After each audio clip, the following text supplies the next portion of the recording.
Hello everyone, my name is Clyde, this is Clyde Plays, and this up here is Hampshire. This is a ship that Wargaming announced, and when they did, I remember I read about it on the dev blog, and I said to my friend Scotta, I said, Scotta, this ship looks stupid. Why would Wargaming make this boat? I don't know what it's for. I expected to dislike it quite a bit. Recently, Wargaming gave me one of these ships, gave me a Hampshire, and I decided that I would play it and see what all the fuss was about. If there was any fuss, see what it was all about. I played the ship, and it wasn't what I thought it was. And in today's video, we're going to go over what Hampshire is, how she compares against other Tier 8 cruisers, how she compares against other Tier 8 British cruisers. And this is the first of maybe a series of videos that I'm going to call my hot take series. Maybe this is the only one. Who knows? I guess we'll see if it gets watched, if you guys like it. But we're going to basically take and compare this ship with its peers, and then I'll give my take on that, and whether or not I think it compares favorably or not. So it will be somewhat data driven and somewhat opinion driven, and I'll try to make sure that those two things are clear. Without any further ado, let's go ahead and get started on my hot take of HMS Hampshire. So first things first, I'm going to pop the hot take scorecard up on the screen somewhere, and these are the categories that I'm going to rate the Hampshire on. If I really love something, we're going to give it a 5. If I think I like it, it's going to be a 4. If I go, it's fine, we'll give it 3 points. If I think it's not great, it's going to get 2 points. And if I hate this feature of the ship, we're going to give it 1 point. So first, we're going to talk about Hampshire's guns, and we're going to go over pros, cons, and then if there's anything kind of neutral or medium, we'll talk about that independently as well. Hampshire has the second best AP DPM of any Tier 8 British cruiser, right behind Edinburgh. Now, Edinburgh has 152mm guns to Hampshire's 203s, which means that kind of for me, I've been seeing more reliable penetrations coming from Hampshire than Edinburgh. Both ships are fantastic, though. This is not a knock against Edinburgh. It's just that Hampshire's got bigger guns, and so there are going to be times when it's going to be able to punch through armor that Edinburgh can't. Hampshire also has the best AP ricochet angles of any ship above Tier 5. In other words, any ship you're going to spend any appreciable amount of time in, which is fantastic. Now, there are a couple other ships I think that have the same ricochet angles, but Hampshire has literally the best ones you can get. This is one of the ways that it makes up for its lack of HE, which we're going to talk about here in just a little bit. Hampshire also has the lowest AP fuse time of any ship above Tier 6, which is amazing because it means that you can easily send destroyers back to port by getting full pens rather than over pens with your armor-piercing shells. Hampshire's shell flight time is also faster than any other British Tier 8 cruiser. 6.8 seconds at 12 kilometers bests the Edinburgh and Belfast with their 8.2 second flight time at that same distance. That's a 1.4 second benefit to Hampshire, which means that you're going to be more accurate, your arcs are going to be flatter, and you're going to hit more shots when you click that left mouse button. Cheshire's pretty close, actually, with 7.1 seconds, and Cheshire has even bigger guns. I think they're 234s than Hampshire has, but that flight time being the fastest is a nice pro for Hampshire. So what are the cons for the main battery of Hampshire? Well, there's really just one that bothered me when I was playing it. The Hampshire has no high explosive shell option.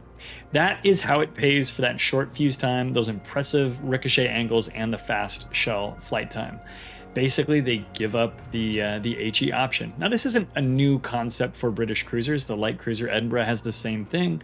And you may find that if you're firing at some target that's confounding your AP, you won't be able to switch to HE.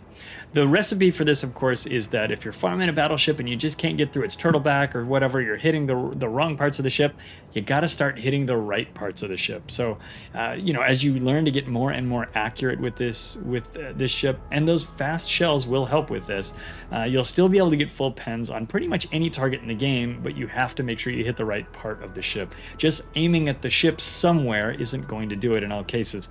Because you can't rely on fires, though, that's still a negative against the guns for the Hampshire. I have to say, I really, really enjoy the guns on Hampshire, and I believe this is the only category that's going to get this score from me. I'm giving the guns a 5. I really love the guns on Hampshire. All right, let's talk about our next category, torpedoes. All Tier 8 British cruisers pretty much have the same torpedoes with some minor differences. The DPM, the torpedo DPM of all these ships is between 77 and 80,000 damage. Each torpedo does between 15.5 and 15.8 thousand damage. They all go 61 or 62 knots. There's just not a lot of variation. If we're thinking about pros specifically for Hampshire, along with Edinburgh and Albemarle, they do have the longest torpedoes in the British Tier 8 cruiser group, 10 kilometers. And because it's 10 kilometers, you'll just barely be able to stealth torpedo, because your final concealment, if you build for it, is 9.7 kilometers in this ship. So that's not really a big pro, but I mean, I guess it goes in the pro list. For cons, I mean, there really aren't any cons for these torpedoes. I could make some up and say, you know, these torpedoes have a con because they don't go 20 kilometers or because they don't do 40,000 damage. But really, at the end of the day, it has very average torpedoes. So yeah, these are fine. I'm going to give it a 3 for torpedoes.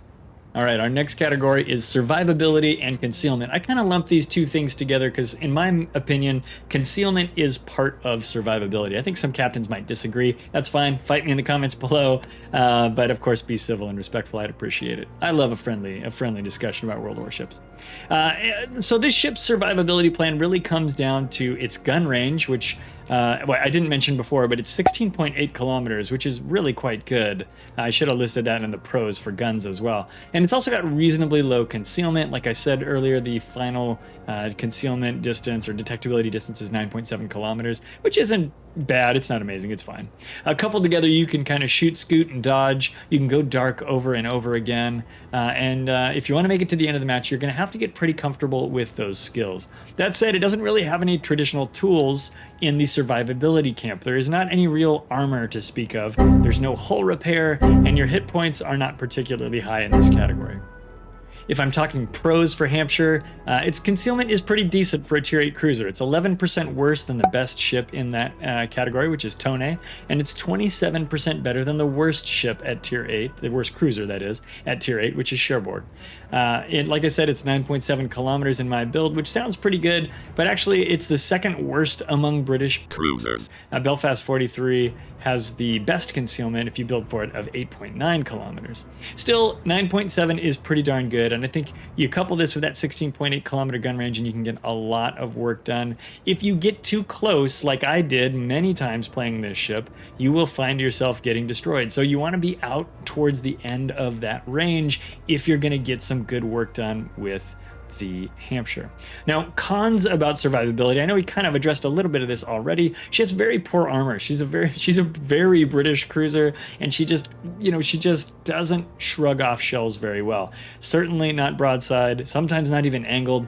And I got blapped and over over and over and over again. She's only got 40,000 hit points, which is basically what Zhao used to have before they buffed it. And we used to make fun of Zhao. Now that was at Tier 10. This is down at Tier 8, but like, come on, 40k is not a huge amount of hit points, but it's not unreasonable for the tier. Hampshire also has no hull repair, which Edinburgh, Albemarle, Cheshire, and Tiger 59 all bring to the table in the British camp. So that is something that we might have wanted or we might have expected from this ship, but we just don't get. And to me, that's a real bummer. That really is kind of a negative for this ship, and it's one that I don't always forgive very easily. The rudder shift is okay, but it could be better since you don't have a hull repair to help you dodge those incoming shells. Instead, you're going to need to rely on being some distance away, and the gun range is better than a lot of the other British ships, so you'll be able to do that. And that's about it. I mean, I think I'll give it a 2, which is maybe a bit generous. I think a more discerning captain or a captain who's more used to battleships would be very, very unhappy with my score of a 2. But I think with the gun range and your ability to go dark, you can stay alive. You just can't shrug off damage. So your job is to dodge damage, never to take it. It's an avoidance strategy. So I'm going to give it a 2 out of 5, which is, it's not great.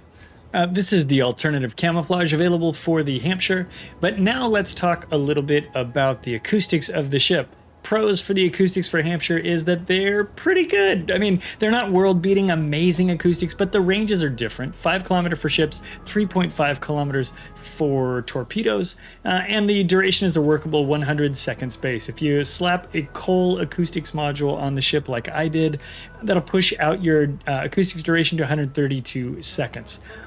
if I were to look for some cons for the acoustics, I mean, there really aren't any. Yes, they could be the acoustics module off the mines or something, but at the end of the day, there really aren't any cons. Because the acoustics are fine but not exceptional, I'm going to go ahead and give the Hampshire a 3 in this category. That's pretty good. Now, you might be wondering why I've included the radar category for a ship that doesn't have any radar. Well, when I do my hot take comparison, ships that get radar get extra points. Radar is good. Some folks might not dig that very much. They might think that a ship that doesn't have radar shouldn't be penalized for it. I do. If you don't have radar, you're not as good as a ship that has radar. And typically ships that have radar pay for that radar by being a little bit weaker in other areas. So we should count not having radar against ships that don't have it. In this case, Hampshire does not come with a radar module, so it is awarded no points or 1 point. What did I award it? Next, I'd like to talk about the anti-aircraft guns for the Hampshire. Now, ships in World of Warships that have a good damage per second or good DPS number for AA come in a couple of different flavors. They're the ones that have good DPS in their long range AA and then lower DPS numbers in their short range and medium range AA. And then there are ships that have low DPS in their long range AA, but they have higher numbers in their medium and short range anti-aircraft guns. This is kind of a characterization about AA guns and how the anti-aircraft gun system works in World of Warships that I don't think most players think about very much. I know I don't, but every now and again I want to kind of kick around the numbers and see what I can learn. Ships that have strong long-range DPS tend to fend off attacks. CV captains will fly their airplanes near the long range, they'll see their planes getting shredded, and they'll turn and leave.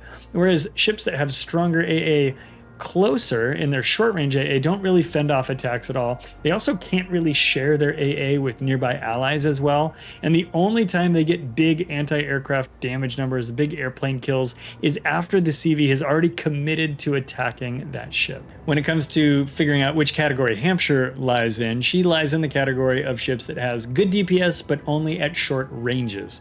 Hampshire's short range DPS is the best of all of the Tier 8 British cruisers in the game, and it is the second best of all Tier 8 cruisers in the game, not just British ones. Her medium range DPS also tops the Tier 8 British cruiser list, and it ranks 12th out of all of the Tier 8 cruisers. I think there's almost 40 different Tier 8 cruisers in the game. For cons, however, her short range is very, very short. It's only 2 kilometers, and her medium range is only 2.5 kilometers, which means that when aircraft are coming in for the attack, they're not going to spend a very long time in that AA bubble. Her long-range DPS is also the second worst among British cruisers, only behind the Tiger 59.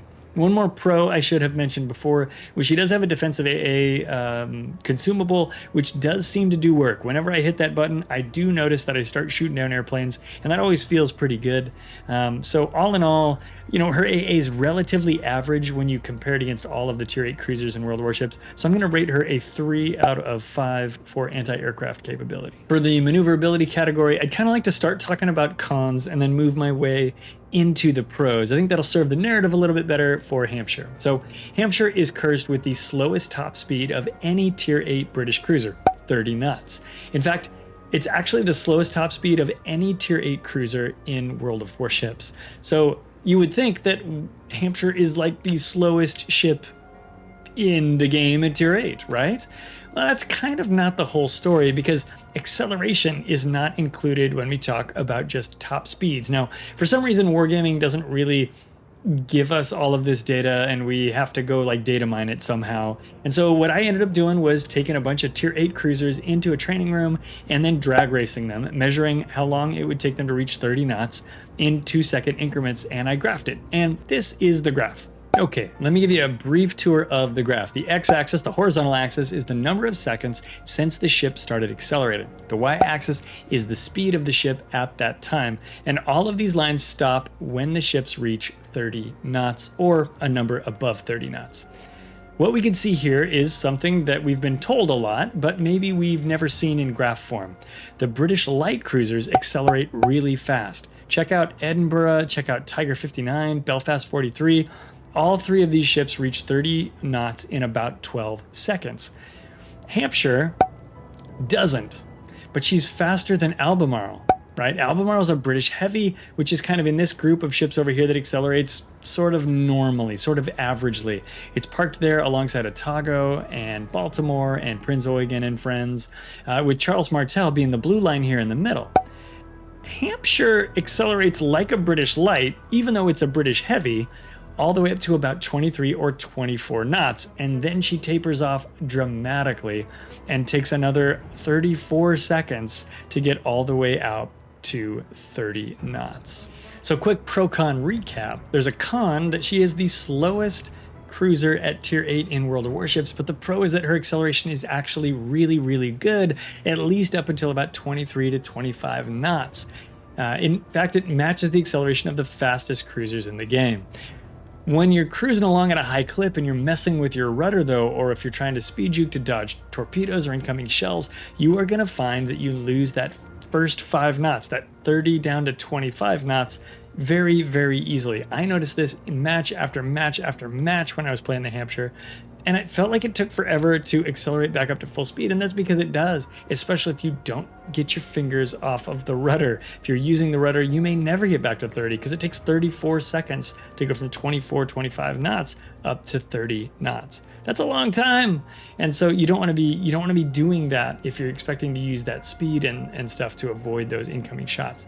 Players who know about this can plan for her movement a little bit more carefully, and you might even find that speed juking is actually more successful at a lower speed. I haven't experimented with this yet, but because you can vary your speed a lot more greatly between the quarter throttle and 3/4 throttle range than you can between the 3/4 throttle and the full throttle range, you might find that you can speed juke better at those lower speeds.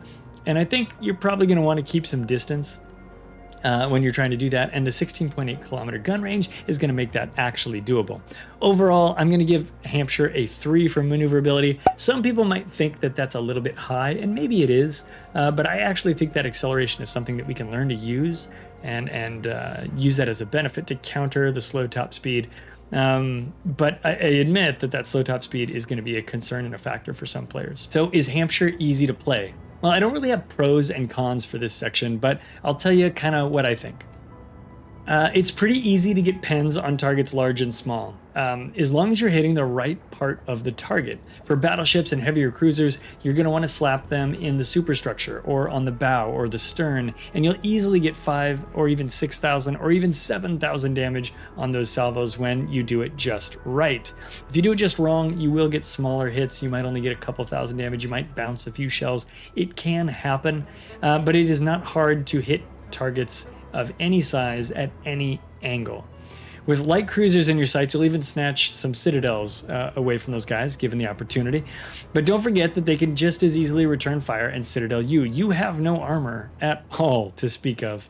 And so you need to make sure that you are being very careful. You also don't have any smoke. You don't have any hull repair to help you avoid or recover from that kind of return fire. You will send destroyers back to port early.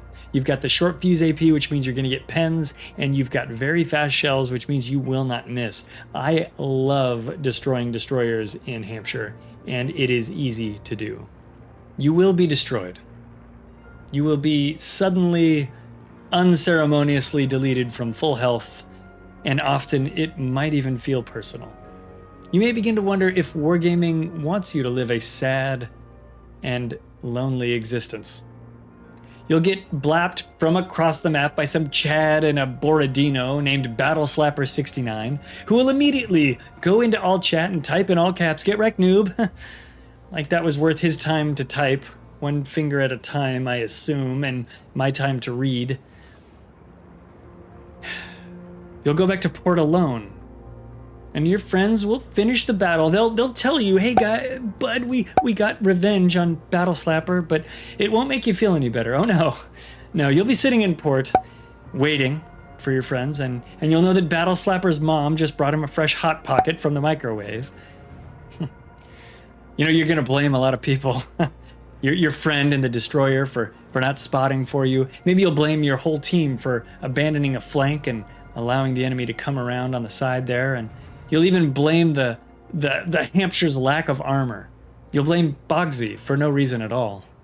Finally, you'll accept that it was your own fault. Your positioning was wrong. And you'll hear the reverb-laden voice of Seraphis telling you that you could still be playing if you'd only positioned your ship just a little bit differently. Worse yet, You'll have paid Wargaming for the privilege. This is a premium ship after all. Do I think Hampshire is a bad ship? No, actually I don't. I actually love this little tub. She is a lot of fun to play, but there will be times when you are wiped off the face of the earth, and that is just a fact. If you can't handle that, Hampshire is not for you. If you can roll with the fact that sometimes you will pop like a helium balloon, then you might enjoy this little beastie. In a lot of ways, she kind of reminds me of the Lazo. You know, in Lazo, you can take exactly 2 citadels in each game. The first one to remind you that you're in a Lazo, and the second one to send you back to port. If you can learn from the first citadel, then you can spend the back half of the match carefully picking away at your enemies and bringing them low. If you can do that in Lazo, you can probably do something similar in Hampshire. Now, obviously, those are 2 very different ships. Lazo is an HE spammer.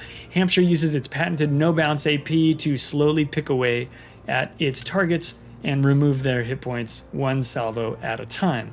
And I've found, like I said before, that you can pen battleship superstructures, you can blap cruisers from pretty much any angle as long as you hit the right part of the ship, something that you can actually pen with that AP.